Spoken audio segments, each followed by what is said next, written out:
고향이 어디입니까? 서울이 고향이십니까? 서울도 고향이라 이를 수 있습니까? 서울 나기에게도 늘 타향 같은 낯섦을 주는 서울. 타관 사람들에게는 모든 실패의 빌미가 돼서 구박받는 서울. 그 서울이 올해 정도 600년을 맞았죠. 서울 속에 살면서 서울을 매일같이 만나면서도 서울에 관해 아름답다고 서술하거나 서울을 노래하면 스스로 부끄럽다는 생각을 떠올리곤 하던 우리들. 정이 없어 이웃을 잃어버려 시인은 다만 종이처럼 나부끼는 죽은 도시가 서울이라 했지요.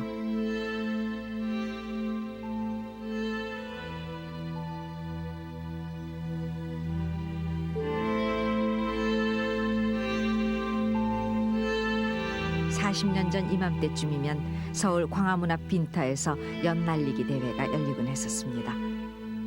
그때 그 연이 날던 하늘을 이제는 고층 빌딩들이 차지해버렸고 눈이 쌓여 개구장이들의 눈썰매장이 되곤 하던 고갯길도 이제는 차들의 매연으로 뒤덮이고 말았습니다.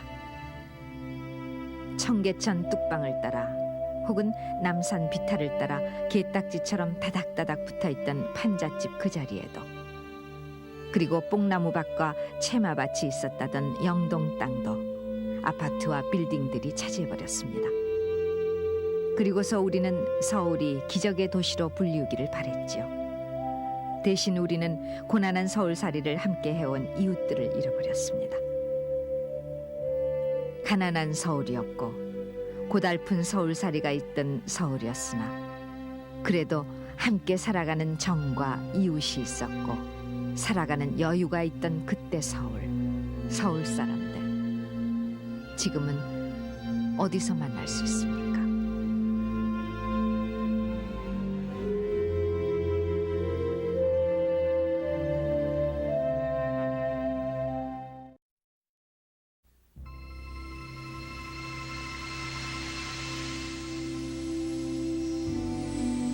전쟁은 서울을 2번씩이나 뺏기고 다시 찾고 하는 곡절을 겪은 뒤에야 끝이 났습니다.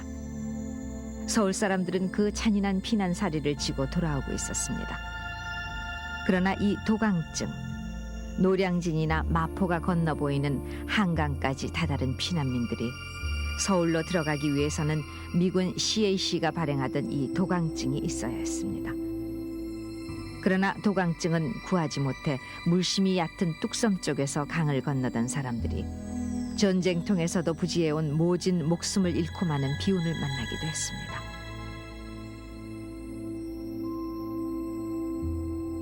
돌아온 서울.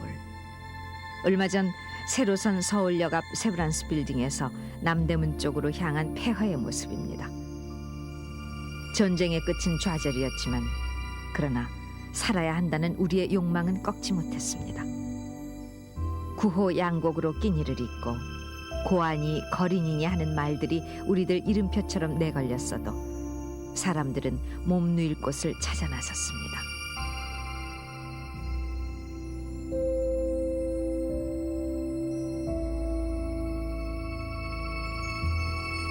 여기 이곳 용산구 용산동 2가 남산 허리 아래 후암동이 떠받치고 있는 이곳의 이름은 해방촌이었습니다. 해방과 더불어 고향을 잃고 유랑하던 사람들이 시리로부터 해방되자며 지어냈다는 동네 해방촌. 전쟁이 핥히고 간 상처를 부담고 사람들은 그 해방촌에 천막을 트기 시작했습니다. 루빙. 아스팔트 입혀 모래알이 반짝이던 그 종이 지붕 아래서 억척 삶이 펼쳐지고 있었죠. 가난과 고난은 산등성이를 타고 계속 번져나가고 있었습니다. 미알이며 창신동이며 그러다 날품살이가 조금은 쉬운 청계천까지 판자촌이 들어섰습니다. 개천과 판잣집, 변소도 수도도 없는 서울의 오물이 흐르던 판자촌 생활은 서울 어디에서나 쉽게 만날 수 있던 그때 우리들 저 밑바닥 삶이었습니다.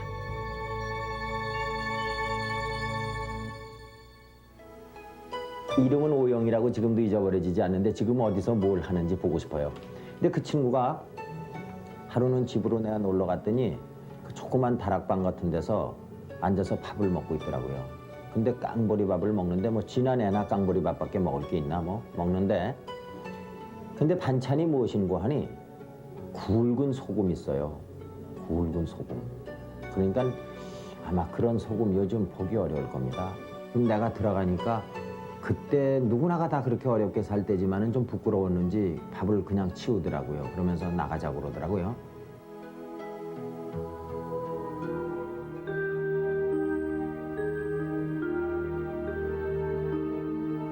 36년 전인 1958년부터 청계천은 복개되기 시작했습니다. 20만 명이 동원돼 광교, 수표교 아래로 부끄러움과 오물투성이 우리 삶이 가려지기 시작했으나 해방 후 80만이던 서울 인구가 100만을 넘어선 그때 우리의 피폐와 궁핍을 가려줄 집은 턱없이 모자랐죠. 1955년부터 60년까지 6년 동안 부흥주택이니 재건주택이니 해서 외국 원조로 지은 집이 13,000채. 민간이 지은 것을 합쳐야 10만 채가 안 돼 인구 250만이던 1960년 서울에는 10가구 중 4가구가 남의 집 신세를 져야 했고 내 집이라야 움집, 토막집, 판잣집이 40%나 됐습니다. 1960년대 초 미아리 판자촌의 모습입니다. 하루 두세 번씩 나오는 공동 수도가에 양동이며 바켓츠 행렬의 끝이 없습니다. 푸성기뿐이긴 하지만 반찬 없이는 살아도 물 없으면은 못 살았기에 이 수도가에는 언제나 안악들의 내가 먼저니 대기 나중이니 해서 얼굴 붉히는 물싸움이 끊이질 않았습니다. 그나마 뒤늦게 수도가에 가보면은 꼭지 빠진 수도 파이프 옆에 0.76 입방미터의 5원이라는 팻말만 장승처럼 서 있고 수돗물은 이미 끊어진 다음이었죠. 그러다 들려오던 물차 왔어요 소리, 그 소리 따라 이 집 저 집에서 몰려오던 양동이 물찌개 다라이 소리들, 그리고 결사적으로 물차를 향해 달려가던 우리 갈증기의 걸음들, 또 약해진 고무호수 물줄기를 빨아내느라 옆을 돌볼 수 없던 모습들, 그 물찌개를 지고 숨이 차오르던 판자촌 고개마루터.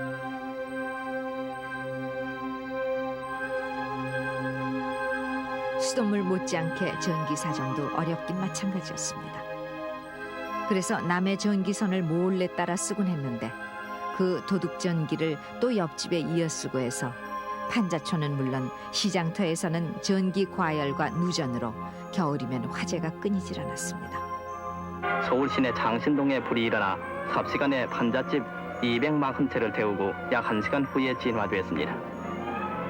화재 원인인 즉 백척 전구가 과열해서 종이에 인화된 것이라고 하는데 이것은 도심지에 도둑 전기를 어떻게 하냐면 긴 작대기 2개에다가 이 구리선을 이렇게 낚시처럼 딱 대요. 그래서 한 놈이 올라가가지고는 전기 껍질을 뺏긴다고 양쪽을 그래서 딱 걸어놓는 거 이렇게.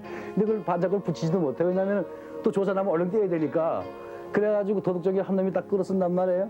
그럼 그 도둑 전기 가지고 또 옆에 또 쓰는 거야. 그래서 이게 막 번져가지고 완전히 한 선을 가지고 온 동네가 다 쓰는 거야.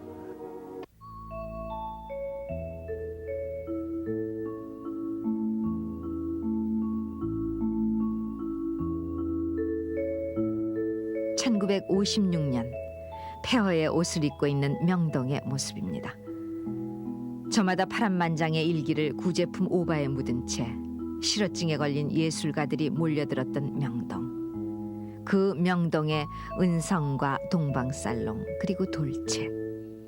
주머니 속에는 그저 전차싸기 고작이었지만 그 목로주점 어느 한 구석에서 우리는 한 잔의 술을 마시고 버지니아 울프의 생애 그리고 목마, 숙녀하며 잡히지 않는 소리로 절망하던 거리 명동. 그들 예술의 주인공은 오발탄이나 잉여인간이 보여주는 창백한 얼굴이거나 매일 밤 춤을 췄던 우리들의 누이 엘레나였지요. 그때 명동 가객이라 불리던 박인환과 이진섭이 즉흥으로 만든, 지금 그 사람 이름은 잊었지만 그 노랫말 따라 지금 명동에 남아있는 그때 모습은 성당과 시공간 건물뿐입니다. 아침부터 거기 나와서 이제 차 한 잔 들고 이렇게 움직이지 않고 명상도 하고 여러 가지 구상도 하고 그런 사람들이 많았기 때문에 아침에 나와서 꼼짝 안 하는 분들을 가지고 벽화라고 그랬어요. 그 중에서도 가장 유명한 분이 이제 그 명동 백작인 이봉구 선생이죠. 그때는 정말 훈훈한 정이 있었어요. 주머니에 돈이 없어도 차 한 잔 마실 수가 있었고 또 그렇게 돈이 없어도 저녁 때가 땅거미가 질 무렵이면은 서로 이렇게 불러가지고 같이 대포집에 가서 막걸리 한 잔 건하게 마시고 그런 그 체온을 느낄 수 있는 그런 훈훈한 거리였던 것이 바로 명동이었었어요.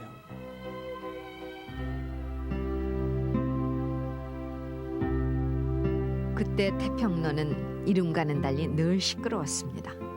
쌀배급 혹은 일자리를 달라며 시청으로 몰려가는 사람들이며 4.18, 4.19, 6.3 시위의 종점은 지금은 서울시의회 건물이 된 옛날 국회의사당이었습니다. 높이 46.6m, 10층 건물 높이인 그 의사당의 시계탑은 그때 가장 높았던 반도 호텔보다 높아서 50년대 말 명동에 유네스코 회관이 들어설 때까지 서울의 마천루였습니다. 그때 서울의 명물로는 또 지금의 무교로 입구에 있던 중부소방서 망루였지요. 34m 높이의 그 망루에서 보면 사방에 거칠 것이 없어 멀리 동대문까지 보였습니다. 그 소방서에서는 또 정오 사이렌, 통행금지 사이렌을 울려대기도 했습니다. 지난 80년대 초 통금이 없어질 때까지 계속된 이 사이렌이 울리면 다름박질하는 사람들 모습과 방범대원 호각 소리까지 곁들여 우리들 밤이 스산하게 깎여나가곤 했지요. 그 망루도 태평로가 빌딩 숲에 가려지자 박제처럼 버려져 있다가 끝내 허물리고 말았습니다.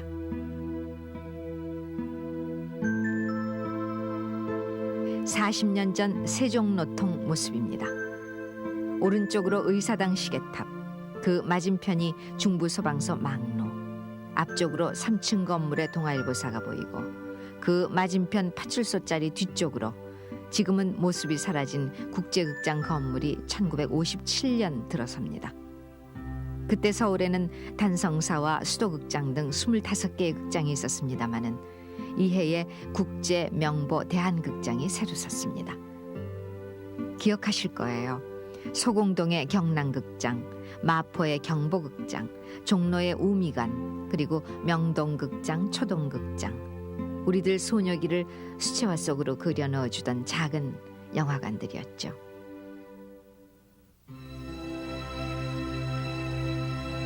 서울은 가난했으나 그래도 서울살이는 갑박스럽지는 않았습니다. 지금 광화문 미국 대사관 뒤쪽에 그 당시 경찰 전문학교 빈터에서는 해마다 연날리기 대회가 열리곤 했지요. 그런가 하면 요즘은 공기 탓에 잘 얼지 않는다는 한강은 그때 해마다 얼었더랬습니다. 강폭도 지금보다 훨씬 좁아 명수대 및 한강에는 스케이트 링크가 마련돼 우리들 겨울이 살아있었고 강태공들의 잉어 낚시와 한강 얼음을 캐내던 그때 그 모습들은 이제 기억의 액자에서도 사라져가고 있습니다. 한강, 일찍이 나도향이 아직 처녀를 잠깐 넘었을 듯 말 듯한 강이라고 일렀던 한강은 메말랐던 그때 우리 삶의 많은 부분을 적셔주고 있었습니다. 뚝섬과 광나루, 그 맑은 한강에서 우리들은 강물 수영으로 그해 여름들을 보낼 수 있었고 중지도 모래는 우리들 피폐한 몸찜질을 훌륭하게 해내었죠. 물놀이로 이름난 한강에서 원형대 배가 베풀어졌습니다.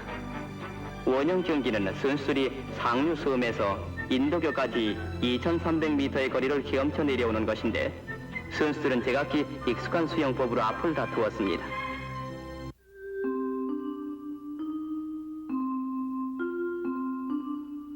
또 국군의 날이면은 한강 백사장에서는 비행기 쇼가 벌어지기도 했으며 시민 위안회 행사가 벌어질라 치면은 볼거리에 목마른 사람들로 백사장이 빼곡히 메워지곤 했습니다.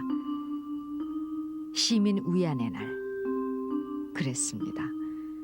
그때 서울 사람들 삶은 위안 받아야만 했습니다. 골목 쓰레기통에서 폐품이나 휴지, 파지를 주우러 다녀야 했던 넝마주의 삶. 10원에 구두 한 켤레 닦아주고 연명해야 했던 구두 닦기. 근로자 합숙소에서 기거하며 딸과 함께 12원짜리 국수로 끼니를 때워야 했던 지게꾼. 새벽 첫 차를 덜 깬 눈으로 타면서부터 하루 종일 승객과 씨름을 하고 초라한 숙소에서 새우잠을 자야 했던 버스 여차장들. 그 밑바닥 삶을 위해 서울이 할 수 있는 위안은 남산이나 서울운동장, 한강 백사장에서 장소팔 고춘자 만담과 외줄타기 묘기 혹은 군악대 연주가 고작인 시민 위안회 날 행사뿐이었습니다. 그날이 되면 서울이 온통 빈 듯 우리는 목을 빼고 서러운 웃음을 흘리곤 했지요.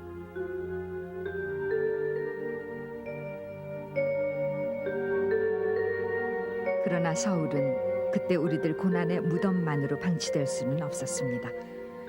전쟁이 끝난 직후의 서울 남산 모습입니다.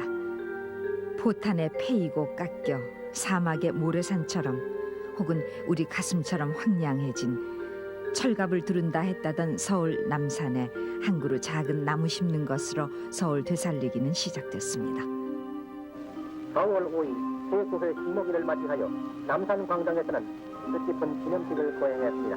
그리고 식이 끝난다고 되는 한부 통영을 위시해서 참석자 선원은 손에 손에 삽과 호미를 들고 전란으로 황폐해지고 벌거숭이가 된 우리의 강산을 아름답고 크게 만들자는 정성도구식의 기념식목이 시작되었습니다.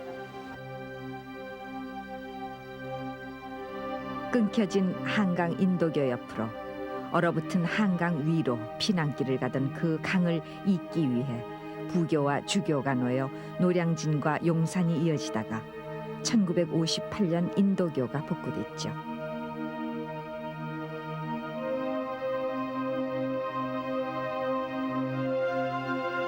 해방 후에는 우마차가 다녔고 전쟁통에는 남북 탱크의 캐터필러가 쪼개고 간 세종로와 가롤동 사이의 2,800m 도로 포장 공사가 시작됐고 길거리의 간판들도 한글로 재단장됐는데 어느 다방 이름의 만남을 뜻하는 만나리의 표기가 그때 우리들 어정쩡했던 형편을 재미있게 풀어주고 있습니다. 그런가 하면은 종로거리에 야시장이 들어서면서 서울 사람들의 숨소리가 들려오고 있었고 춘계니 하계니 추계니 계절마다 대청소 기간이라 해서 학생이며 공무원들이 동원돼 거리며 골목 청소에 나서 서울이 살아나는 듯 보였는데 비질하는 이 여학생 운동화 발등의 하얀 공간은 운동화가 귀했던 그때 이름을 써놓던 곳이었죠.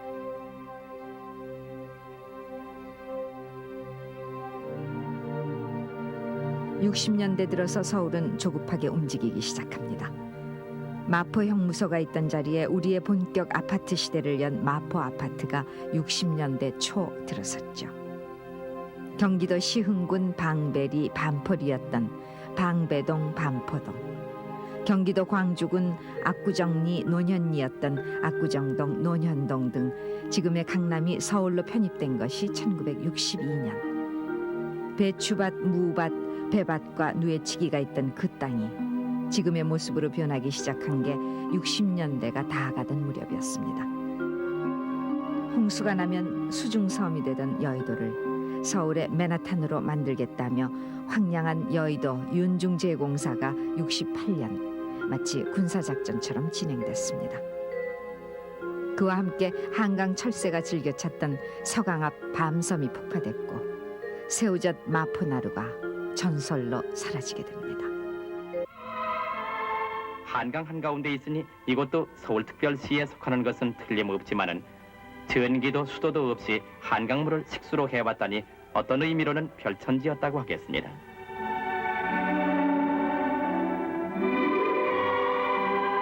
주로 나룻배를 만들어 생계를 지탱해온 이곳 주민들은 마을 한가운데 부군신이란 사당도 모시고 있으며 판씨, 인씨, 선씨 등 희성이 많은 것이 특색입니다.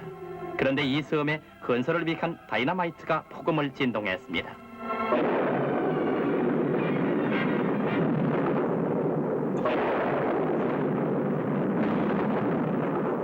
그 당시에 우리나라의 건설 시장에 그렇게 중장비가 많지 않았는데 아마 대한민국에 있는 큰 장비들은 거의 다 여의도 한강 개발 현장으로 집결했던 걸로 기억을 합니다. 오직 차가 많이 다녔으면은 대낮에도 추록들이 모래를 싣고 다닐 때 전부 다 헤드라이트를 켜고 그 흙먼지 속에 달리다가 정면 충돌하는 그 사례도 있었고, 그래서 마치 그 공사를 하는 것이 야전군 병력이 전투를 하는 글자 그대로 흙과 바람과 먼지 속의 그 전투, 그걸 100일 동안에 그 완성을 했습니다.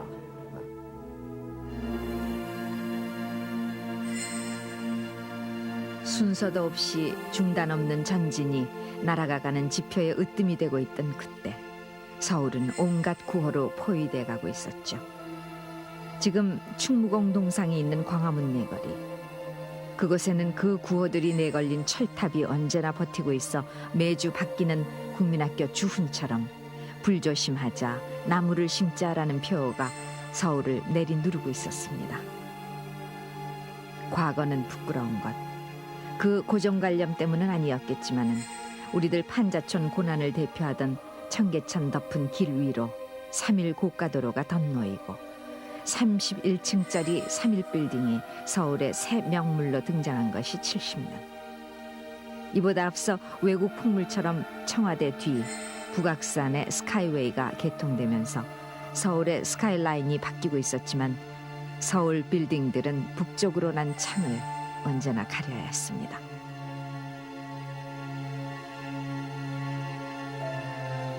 불과 20여 년 전, 우리는 순서도 없이 늘 급하게 살아야만 했죠.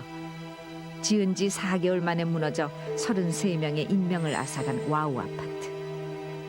그래서 언제부턴가 미군들 사이에서는 청계천 위 3일 고가도로는 위험하니 다니지 말라는 말이 나돌곤 했고, 밀어붙이기로 시작됐던 그 3일 고가도로는 이제 서울의 흉물로 변해 철거될 운명에 놓이게 됐습니다.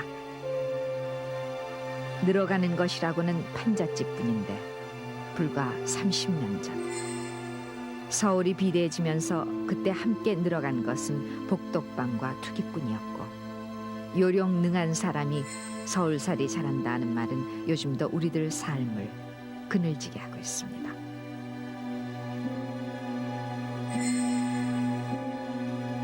서울이 내 고향입니다. 서울 사람을 깍정이라 부르던 때가 있었죠. 제 분수와 본분만큼만 더도 덜도 아닌 서울 사람들 삶을 두고 그렇게 일렀죠. 30년 떨어진 군화 뒤창을 흙바닥에 끌고 다니던 절망의 시대. 아류수다방의 더블 위스키 잔과 반도 호텔 스카이 라운지 한번 구경하는 것이 소원이던 허상의 시대. 또 전차와 따라지촌과 시청 앞 중국집들, 시계탑과 통금 사이렌에 갇혔던 상실의 시대. 그러면서도 서울은 이웃과 여유가 있었죠.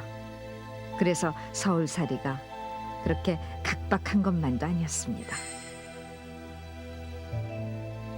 그러나 이제 돌떡, 생일떡 돌려먹던 골목길 풍경은 사라졌고, 자동차 물결에 밀려다니다 이웃을 모르는 아파트 칸 속에서 안식을 찾아야 하고, 종로거리 수백 번 어깨를 부딪혀도 정감의 눈길 한 번 주지 않고 사는 오늘 서울 사람들. 나흘 전 소환이었다는데 올해도 한강은 얼지 않을 모양입니다.